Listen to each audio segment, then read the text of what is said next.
Court is now in session. Please present your opening statements. Ladies and gentlemen of the jury, this case is merely about a person following orders in a country being controlled by a psychopathic, inhumane dictator. From the start, he was brought up and brainwashed in a society of a false sight of the Jews. What good will it do to punish a man who is already emotionally traumatized by being associated with the men who committed mass murders at the camp in which he worked? He had nobody to tell the mass murders, and even when Groening did go to his commanding officer and told him he could no longer work at the camp because of the executions, the officer denied his request. My client was merely just an office worker passing papers. He had no contact other than collecting belongings from the shipments of people.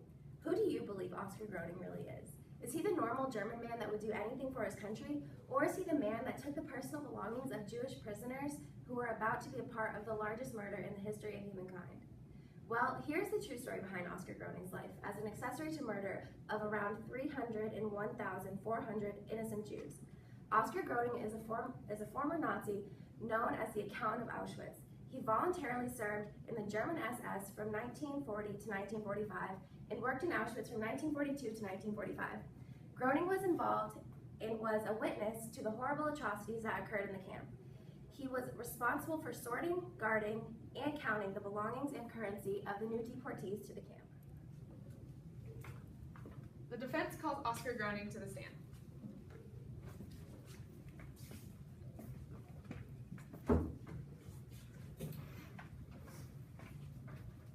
Mr. Groening, why did you volunteer to be an SS officer? Well, I was just trying to be patriotic, just like everybody else in my country. Really, you're not a man if you don't serve your country. What was your job while working out? Well, mainly I went through the belongings of the prisoners and I sorted out the currency for it and made sure to bookmark everything that came in. Do you regret becoming an SS officer? After learning that they had mercilessly slaughtered all of the prisoners, I do regret it because I don't want my name to be spoiled by the Nazis. I did not join this to help them murder these Jews. No further questions, Your Honor.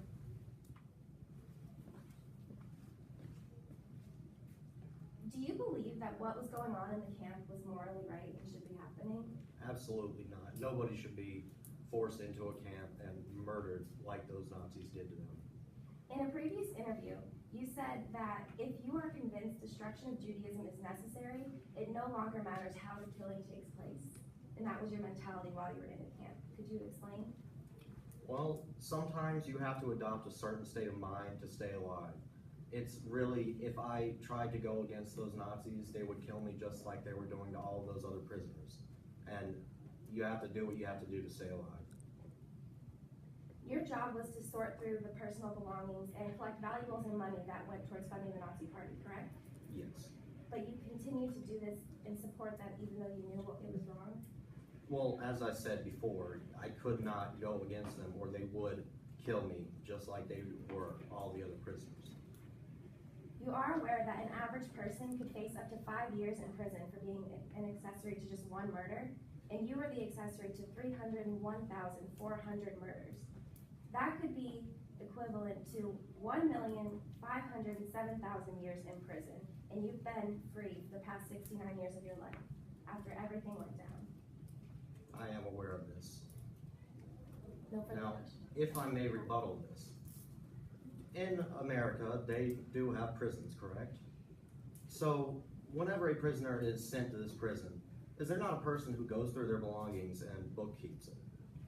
Yes, there is. Okay, so if that prisoner were to go to prison, and then he were murdered while he were in the prison, does that mean that that person that went through those belongings and wrote down what he had, does that mean that he is an accessory of murder? That's not, well, in a sense, it's similar, but it's not the same thing, because in Auschwitz, they were going through the belongings of the people that were forced to go there for doing nothing. They were innocent people, and what they were taking was used to fund the Nazi Party, and that's not the same as what goes on in normal jails today. No further questions. No further questions.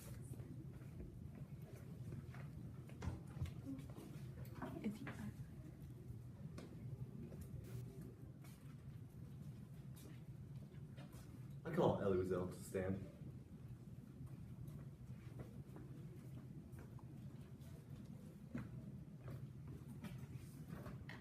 Mr. Wiesel, do you forgive Mr. Groening for what he has done? Yes, I do forgive Mr. Groening. Do you believe that Mr. Groening was at fault for the killings? No, I don't think it was his fault. Do you believe Mr. Groening was in the wrong? I don't believe he should have became an SS officer, but as far as the killings, I don't believe he did any of that. Do you believe Mr. Groening? No further questions.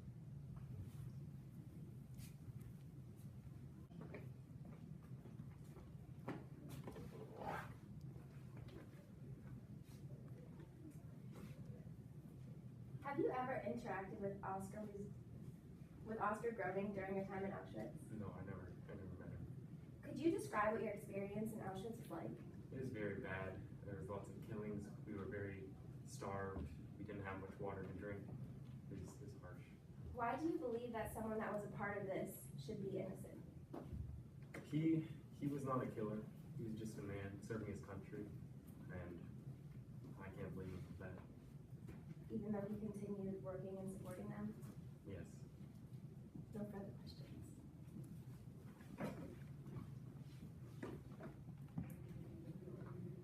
The defense calls Dr. Nix to the stand.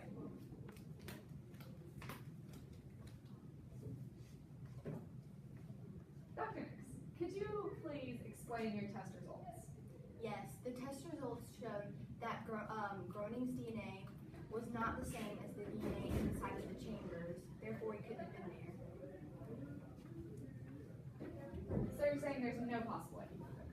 No, our data was constructed in Mr. Triber's lab, and our DNA was very well conducted, and there was no possible chance of contamination. No further questions. Are you a qualified geneticist? Yes, I have over 15 years of experience. Could anything have possibly gone wrong during the testing? No. Me and Triber were very good with this analysis, and we made sure that nothing was contaminated. No further questions.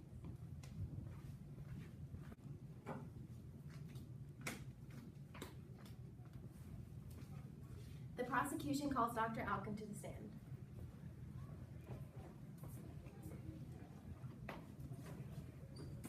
What did you find for your research? Well, our research did show that Oscar Groening was not at the gas chambers.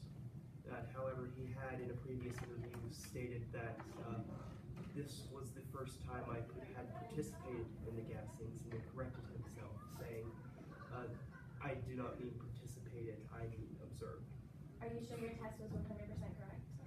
Yes, the test was definitely correct.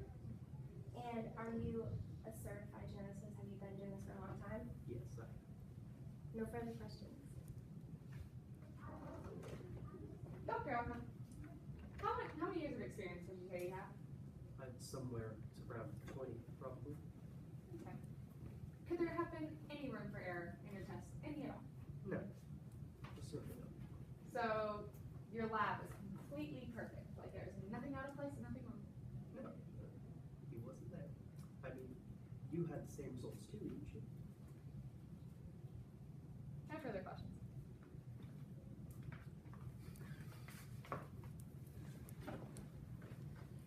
All of the testimonies and evidence points towards the innocence of Mr. Groening. Let's remember how forgiving Wiesel was, and he was the one who was at Auschwitz. There was no proof of Mr. Groening being present at the gas chambers. He was merely avoiding death and doing what his society told him was right. He can't be seen guilty for this. Through this criminal case, we believe Oscar Groening is guilty to accessory of 301,400 murders. He participated in the Nazi Party and was a worker in Auschwitz for 3 years. He participated in a killing machine and should not be seen as innocent. Even though he was doing what was right for his country and might not have been in the gas chambers, everything he did for the SS was still very against the law, and there must be some sort of punishment for what he did.